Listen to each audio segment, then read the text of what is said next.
Assalamualaikum warahmatullahi wabarakatuh. Selamat datang di channel Sejarah Islam, tempat di mana kita mengungkap kisah-kisah luar biasa dalam sejarah Islam. Indiakan dewakan Wuksas menarik dengan klik tombol subscribe sekarang, aktifkan lonceng notifikasinya. Nabi Muhammad sempat dikembalikan ke Mekah oleh Halimah di usia 2 tahun. Di hadapan Aminah, Halimah berharap diberi kesempatan kembali mengasuh anak yang diberkahi ini. Aminah pun setuju dan betapa bahagianya Halimah bisa kembali mengasuh seorang anak yang memberi banyak cerita yang membahagiakan. Hingga di usia 4 tahun, ketika Nabi Muhammad kecil didatangi malaikat Jibril dan membelah dadanya, lalu dibersihkan satu tempat di dalam dadanya itu, tempat yang biasa dicokoli setan untuk menggoda manusia. Ya, itulah pembedahan pertama yang kemudian dilakukan. Pembedahan kedua ketika beliau menerima wahyu pertama dan ketika hendak melaksanakan Isra dan Mi'raj. Semua orang yang bersama Nabi Muhammad benar-benar diberkahi. Aminah yang dimudahkan mengandung beliau dan diberi cahaya yang benderang ketika melahirkannya. Lalu Halimah yang merasakan keberkahan di rumahnya, pada keluarganya, dan juga pada ladang dan ternak di sekelilingnya. Demikian juga keberkahan itu dirasakan para sahabatnya. Kelak setelah beliau dewasa dan menjadi Rasulullah. Sebulan di Madinah dan tiba di Mekah dalam keadaan yatim piatu, Nabi Muhammad Shallallahu Alaihi Wasallam kemudian diasuh kakeknya Abdul Muttalib. Kasih sayang pada cucunya melebihi kasih sayang kepada para putra-putrinya. Beberapa momentum itu tercatat dalam sejarah. Seperti permadani yang sering dia hamparkan di dekat Ka'bah, dan anak-anaknya tak ada yang berani duduk dan menginjaknya kecuali atas izinnya. Tidak demikian bagi cucunya. Ia sering duduk bersama cucunya yang memiliki positive vibes, pembawaan ilmi yang positif. Hanya 2 tahun saja kebersamaan itu berlangsung. Kakeknya wafat ketika beliau berusia 8 tahun 2 bulan 10 hari. Pengasuhan pun berlanjut kepada pamannya, Abu Thalib. Sebenarnya ada beberapa putra Abdul Muttalib yang lebih kaya, namun Abu Thalib dipilih karena memiliki jiwa pengayoman yang lebih.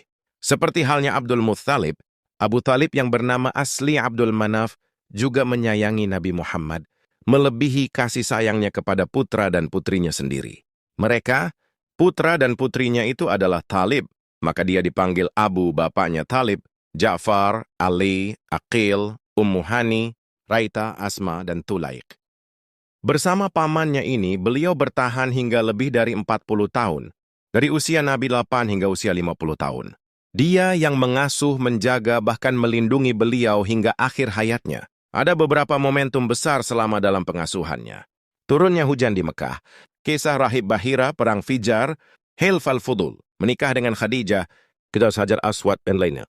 Di usia 8 tahun ketika air di Mekah benar-benar mengering akibat kemarau, warga Mekah datang dan meminta bantuan ke Abu Thalib. Dia kemudian membawa Nabi Muhammad dan menyandarkannya ke dinding Ka'bah. Dengan jari-jari tangannya, kepala beliau dilindungi dari terik matahari. Kala itu tak ada awan dan tanda-tanda hujan. Lalu dari berbagai arah muncul awan hitam dan menggelayut di atas langit. Mekah, hujan pun turun membasahi dan memberkahi. Lembah Mekah basah dan hati warga pun kembali tentram. Mengenai peristiwa ini, Abu Thalib bersenandung syair, bocah putih telah menolong anak-anak yatim dan penduduk. Mekah, dengan kemuliaannya, hujan turun dan memuaskan harapan. Di usia 20 tahun, Nabi Muhammad menyaksikan dan mengikuti perang untuk pertama kali. Namanya Perang Fijar. Perang yang melanggar hukum setempat karena dilakukan di bulan haram. Ashhur Hurum, yaitu Dzulqa'dah, Dzulhijjah, Muharram, dan Rajab. Perang antara suku Quraisy dan sekutunya, Bani Kinanah melawan kabilah Qais Ailan. Harb bin Umayyah, ayahnya Abu Sufyan sebagai komandan pasukan Quraisy karena usia dan nama besarnya. Kemenangan di pagi hari dipegang pasukan Qais, tapi menjelang siang, pasukan Quraisy yang memenangi perang. Dilanjutkan dengan gencatan senjata dan perjanjian lanjutan. Di perang ini, Nabi Muhammad berada bersama pasukan Quraisy dan bekerja menyediakan anak panah bagi para pamannya. Peristiwa lain yang memberi pengalaman dan kebijaksanaan bagi beliau adalah Hilf al-Fudul. Seorang dari kabilah Zubaid datang ke Mekah, barang-barangnya dibeli oleh Al-Ash bin Wa'il, ayah dari Amr bin Al-Ash. Tapi dia menahan haknya, tidak membayarnya. Karenanya ia meminta bantuan kepada suku-suku yang bersekutu di Mekah. Para sekutu itu, Bani Abdiddar, Makhzum, Saham, Jumah, dan Adi tidak menanggapinya. Ia lalu naik ke puncak gunung Abi, Qubais, dan meneriakkan sebuah syair yang mencela, hija, orang yang menzaliminya. Al-Zubair bin Abdul Muttalib yang tidak setuju dengan sikap para petinggi Mekah. Ia yang memprakarsai musyawarah besar Quraisy di rumah Abdullah bin Jad'an. Keputusannya, harta milik anggota kabilah Zubaid ini dikembalikan dan direbut dari Al-Ash bin Wail. Nabi Muhammad menyaksikan dan mempelajari momen penting ini. Nabi Muhammad bukan hanya pekerja keras, tapi beliau bekerja dan mengajarkan prinsip-prinsip mulia dalam pekerjaannya. Ini yang kemudian menjadi rujukan bagi etika bisnis di zaman modern ini. Di usia yang sangat muda, beliau sering dibawa menggembala kambing di kampung Bani Sa'd bin Bakr. Di Mekah, beliau juga bekerja dan menggembala kambing milik warga Mekah dengan upah beberapa qirath. Di dalam hal ini beliau bersabda, setiap nabi adalah penggembala. Hal yang bisa menjadi bekal dan dasar-dasar kepemimpinan.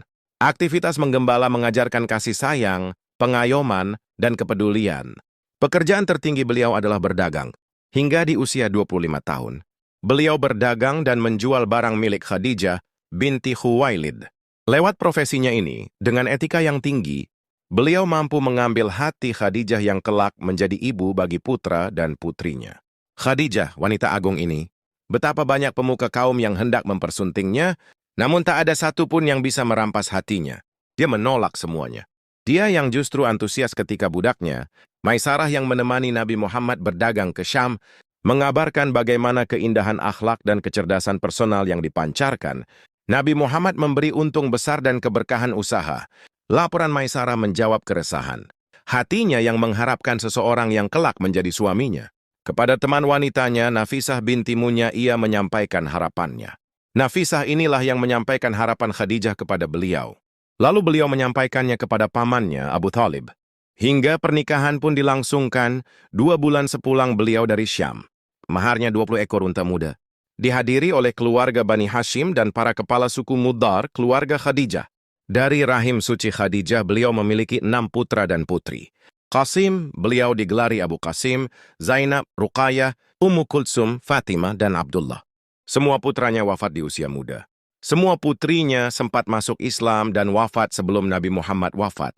Hanya Fatimah saja yang wafat setelah Nabi wafat.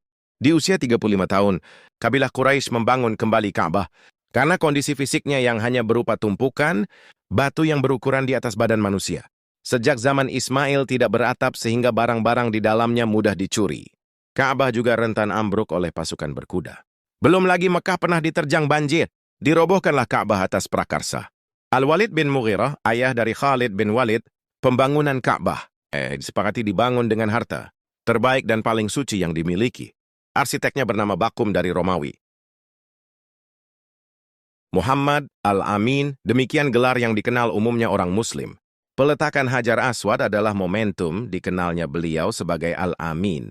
Nyaris terjadi perang saudara ketika semua pihak merasa paling berhak untuk menempatkan Hajar Aswad di tempatnya. Konflik selama 5 malam itu berakhir atas kecerdasan dan gagasan Nabi Muhammad. Ka'bah pun selesai dibangun dengan tinggi 15 meter. Panjang sisinya 10 meter. Dengan dibangunnya kembali, maka Ka'bah terlihat lebih gagah dan mempesona.